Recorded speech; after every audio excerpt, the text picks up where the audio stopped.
Hello students, good morning. Welcome to your civics class. So today we are going to start chapter number 16, Rise of Popular Movements. Page number 312. So what is popular movement? It is only in democracy that popular movements are able to influence government decision.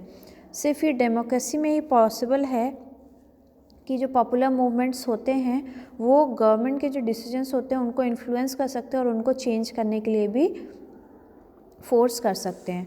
So what are popular movements? A collective action to bring about change in any direction and by any means including forcible action.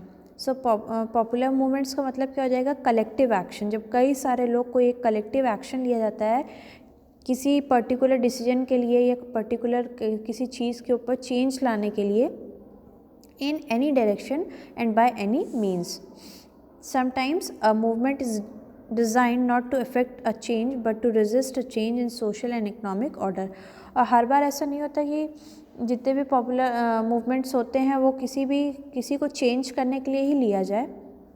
Rather कोई अगर policy या कोई चीज़ चली आ रही है पहले से, अगर उसी को वापस से वैसे ही रहने देना, उसमें कोई चेंजेस नहीं चाहिए किसी को, उसके लिए भी लोग पॉपुलर मूवमेंट्स हेल्ड करते हैं. So a popular movement is a collective attempt to reach a desired goal. Movement क्या होता है? मूवमेंट एक कलेक्टिव अटेम्प्ट है अपनी डिज़ायर्ड गोल की तरफ बढ़ने के लिए, पहुँचने के लिए. ओके. नेचर और silent features of popular movements. So इसका नेचर क्या होता है कि ये जो पॉपुलर मूवमेंट्स होते हैं ये नॉन स्टेट और वॉलेंट्री ऑर्गेनाइजेशंस के थ्रू ऑर्गेनाइज होते हैं, जैसे रिलीजियस बॉडीज़ हो गई, पीजेंट्स ऑर्गेनाइजेशन हो गए, स्टूडेंट्स, वुमेंस एक्सेट्रा. सो ये सारे लोग ये मूवमेंट्स को स्टार्ट कर सकते हैं. ये सारे मूवमेंट्स जो जितने भी पॉपुलर मूवमेंट्स हुए हैं वो तभी अराइज होते हैं जब गवर्नमेंट किसी पीपल्स की डिमांड को या उनकी प्रॉब्लम्स को निगलेक्ट कर देती है.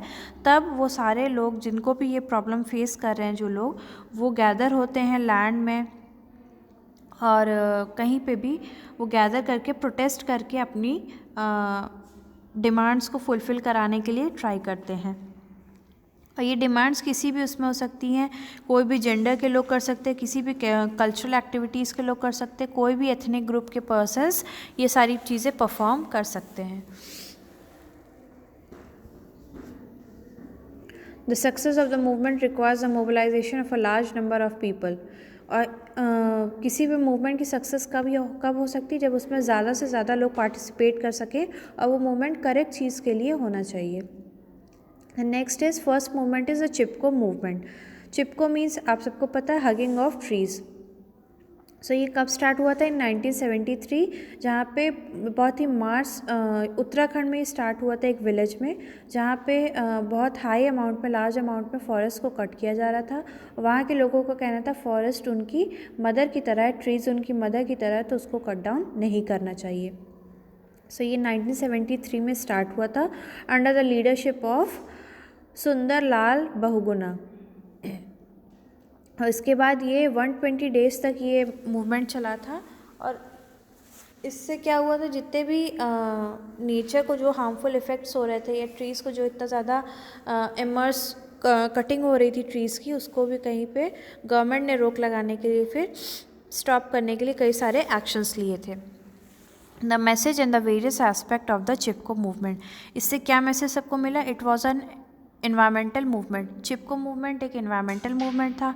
Second, it is closely related to ecological and economic exploitation. Economic exploitation जो हो रही थी, जो फॉरेस्ट और ट्रीज़ को जो डैमेज हो रहा था, उसके लिए भी ये मूवमेंट काफ़ी यूज़फुल प्रूव हुआ. Third is sought to bring local forest resources under the control of local communities. जितने भी लोकल फॉरेस्ट रिसोर्सेज थे जिसको बहुत ज़्यादा यूज़ किया जा रहा था, मिसयूज़ किया जा रहा था और वेस्टेज हो रही थी, इस मूवमेंट के थ्रू उसकी अथॉरिटी, उसका कंट्रोल किसको मिल गया? जो लोकल फॉरेस्ट कम्युनिटीज़ थी या लोकल गवर्नमेंट्स थी, उनको कंट्रोल करने की अथॉरिटी मिल गई. And next is an awakening of women to the dangers of alcohol.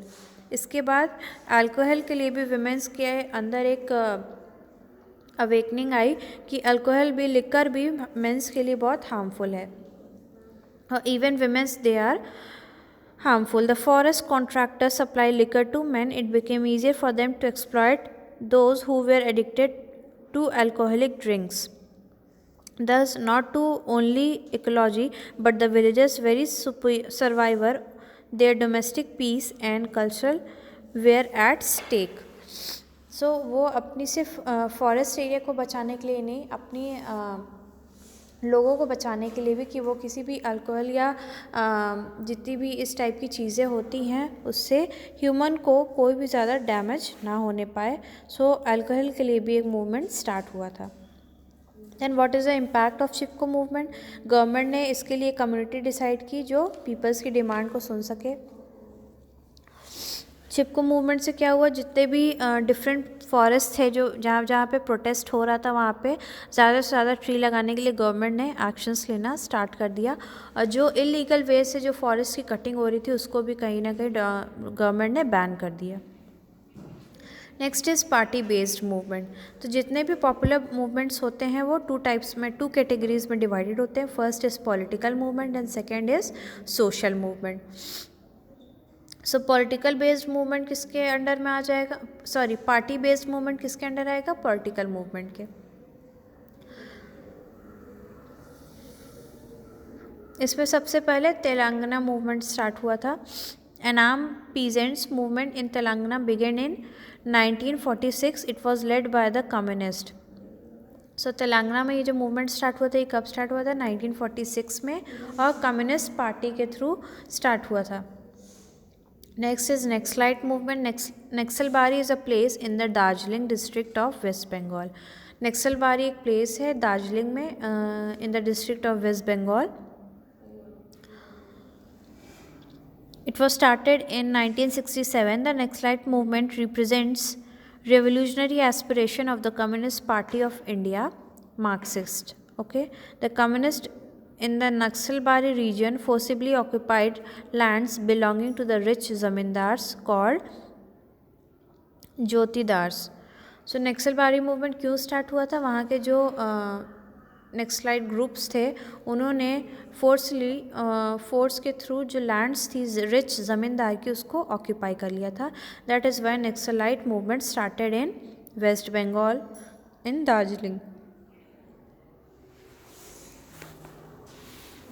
Next is non-party movements. An expression popular movement includes both the social and political movement. जो popular movement होता है इसमें दोनों ही social और political movements included होते हैं. Non party movements कौन कौन से होते हैं, like student movements, peasants movement, women's movement, environment movements and movement against construction of Tehri dam and Narmada dam etcetera. Why do we call them non party movements? हम इन्हें non party movements क्यों बुलाते हैं? The leader and activist of a few voluntary organisation did not engage in political party politics. जितने भी leader या activist जो होते हैं इन मूवमेंट्स में या इन मूवमेंट्स को जो लीड करते हैं वो ज़रूरी नहीं कि किसी न किसी पार्टी को बिलोंग करते हैं. They did not contest an election, या इलेक्शन में वो पार्टिसिपेट करते, rather they actively participate in these movements. There was a collective deliberation action in the form of non-party action and hence these movements are called non-party movement. इसीलिए इस movement को non-party movement बोला जाता है because इसमें जो भी leaders होते हैं या activists होते हैं वो किसी भी particular party को belong या favor नहीं करते हैं. Reasons responsible for the emerge of the non party social movements. कौन कौन से रीजन्स होते हैं? People were disillusion with economic growth. जो जनरल पब्लिक होती है उनको क्लियरिटी नहीं दी जाती है about their economic growth. Second is the fall of Janata party movement, Janata party government. Third, women's status and gender inequalities. Fourth, problems of the small peasants. And last is issues involved in the Dalit and tribal movements. ये सारे reasons हैं ये जो non party movement start हुआ उनके लिए. Next is Dalit panthers. Who were Dalit Panthers? The word Dalit stands for those who had been oppressed and exploited, and those were determined to change their future on their own. सो जो Dalits होते हैं वो किसको बोला जाता है? जिनको बहुत ज़्यादा सप्रेस किया जाए या बहुत ज़्यादा एक्सप्लॉइट किया जाए, to change their future on their own, जिससे वो अपना फ्यूचर खुद से ना बना पाएँ और उनको कहीं ना कहीं रिजर्वेशन की या किसी गवर्नमेंट हेल्प की ज़रूरत पड़े. They felt that all major parties were simply using them as vote bank. जितनी भी मेजर पॉलिटिकल पार्टीज़ होती हैं वो दलित्स को किस तरह से यूज़ करती हैं? As a vote bank. कि अगर वो उनको फॉल्स अपॉर्चुनिटीज़ देंगी, फॉल्स प्रोमिसेस करेंगी, इससे उनका वोट बैंक, जो वोट्स आते हैं उनके लिए, वो कहीं ना कहीं बहुत ज़्यादा स्ट्रॉन्ग हो जाएगा. Next is origins. Setting up an organisation known as Dalit Panthers. So origin setting up an organisation known as Dalit Panther. और दलित्स के हेल्प के लिए कौन सी ऑर्गेनाइजेशन फॉर्म की गई? Dalit Panthers. Groups calling themselves the Dalit Panthers aimed at rejecting the caste system and the exploitative economic system. The Dalit writers had by own produced an immense volume of Dalit literature. सो जितना भी ये groups form हुए दलित panthers के नाम से, उनका क्या main M था? कि वो रिजेक्ट कर सके कास्ट सिस्टम को और जो इतना ज़्यादा एक्सप्लॉयटेशन हो रहा था इकोनॉमिक बेसिस पे उसको. देयर ग्रीवेंस, इसका क्या रिजल्ट्स आया?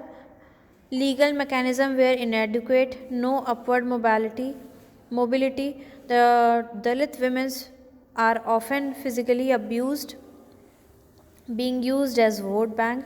दलित का किस किस तरीके से यूज़ हो रहा था? जो दलित वुमेंस थी उनको फिजिकली अब्यूज़ किया जाता था. कोई भी उनके लिए किसी भी प्रोफेशन में या सर्विस में उनको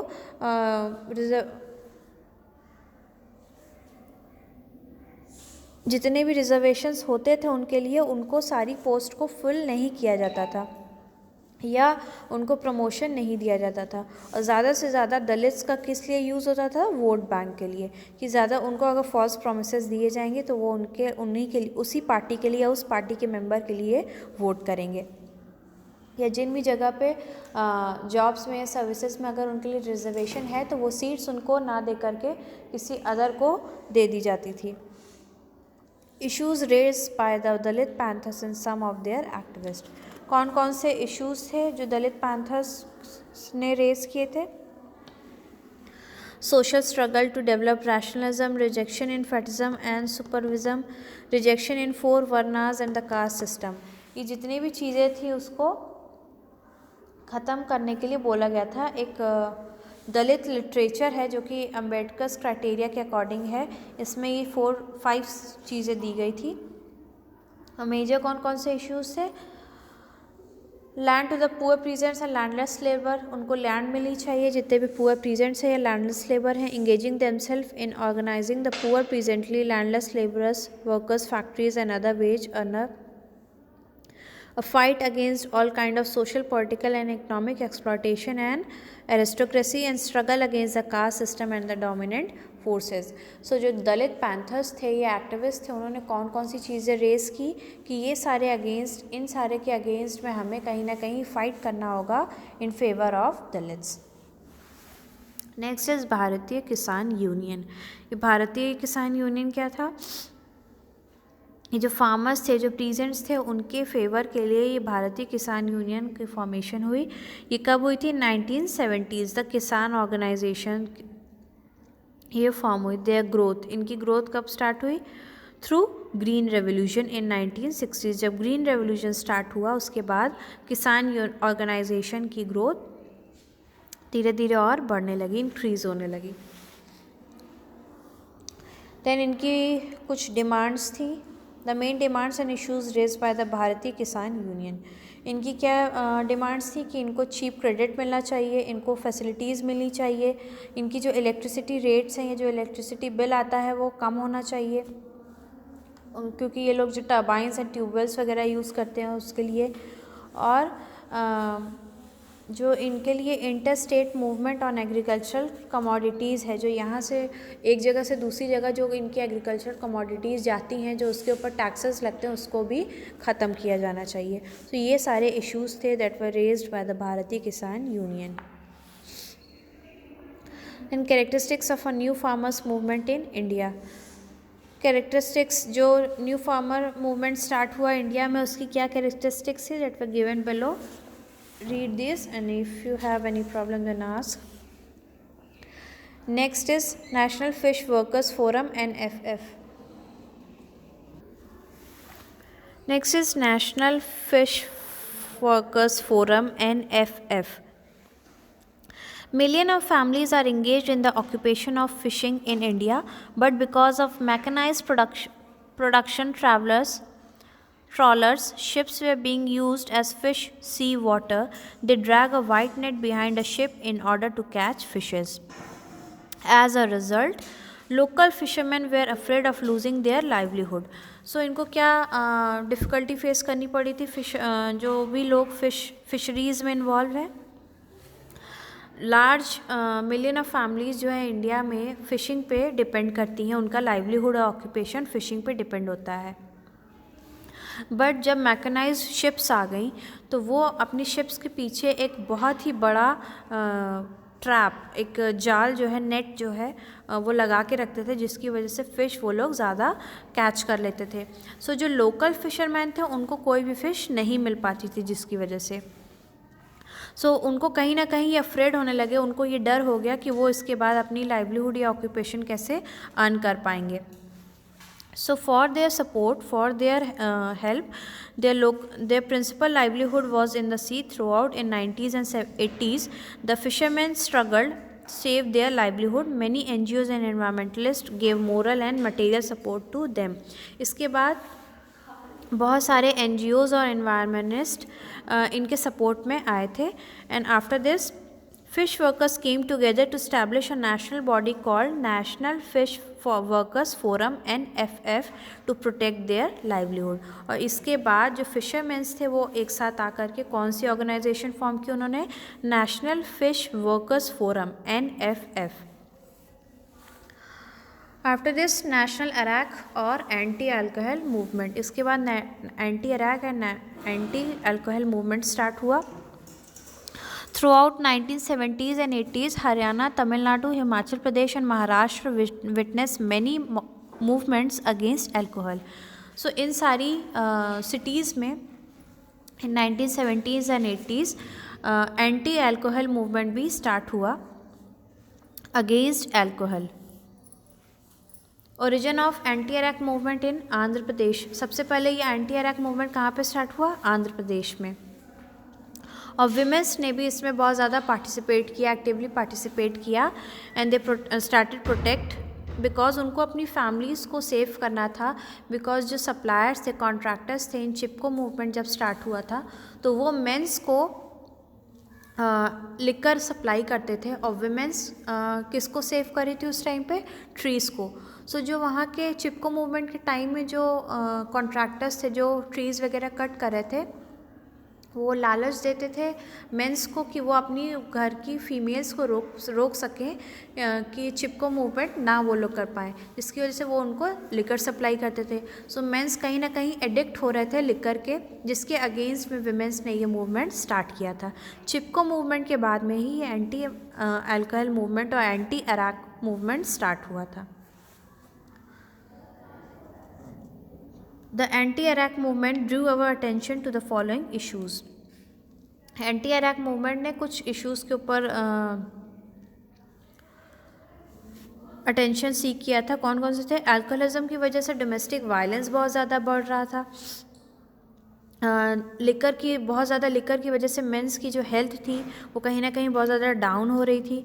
और पॉवर्टी भी बहुत ज़्यादा फैमिली को फेस करनी पड़ी थी. बिकॉज मेंस अपना जो अर्निंग थी वो कहाँ पे खर्च कर देते थे? लिकर पे, अल्कोहल पे, जिसकी वजह से फैमिलीज़ को पॉवर्टी फेस करनी पड़ रही थी. Women's activism brought awareness about women's questions. जिसके बाद विमेंस ने ही ये एंटी अरैक मूवमेंट स्टार्ट किया और उन्हीं के अवेयरनेस की वजह से सबको अवेयरनेस हो पाई ये अल्कोहल के लिए, and they try to ban alcohol.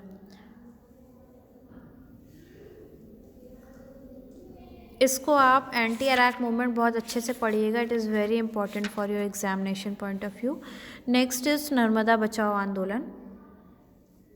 The river Narmada flows through Madhya Pradesh, Maharashtra, Gujarat before emptying into the Arabian Sea. Its valley includes forest area as well as those that are short of water and thinly cultivated.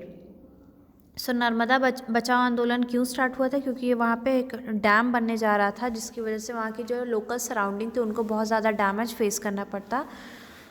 For this Narmada Bachao आंदोलन ने started. इसके बाद कई और projects थे like Sardar Sarovar project etc. also started. Opposition, agitation and struggle against the project. So क्या क्या इसमें struggle face करनी पड़ी and what are the next is movement against corruption. Then इतने सारे movements के बाद में जो सबसे important cause था वो क्या था? corruption. इसके against में भी movement start हुआ था। Here is an appropriate to bring a brief mention to yet a powerful movement called India Against Corruption launched by the civil activist Anna Hazare. So India Against Corruption ये जो movement start हुआ था ये किसके through हुआ था? अन्ना हज़ारे। और civil society activist, जो एक्टिविस्ट थे वो कौन कौन से थे इसमें? Kiran Bedi, Arvind Kejriwal, Justice Santosh Hegde, Prashant Bhushan and others. These are the activists who involved in the anti-corruption movement.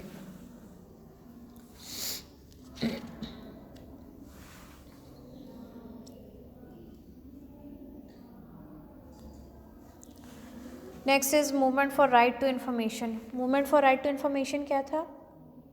कि ये हिंदुस्तान टाइम्स की तरफ से स्टार्ट हुआ था।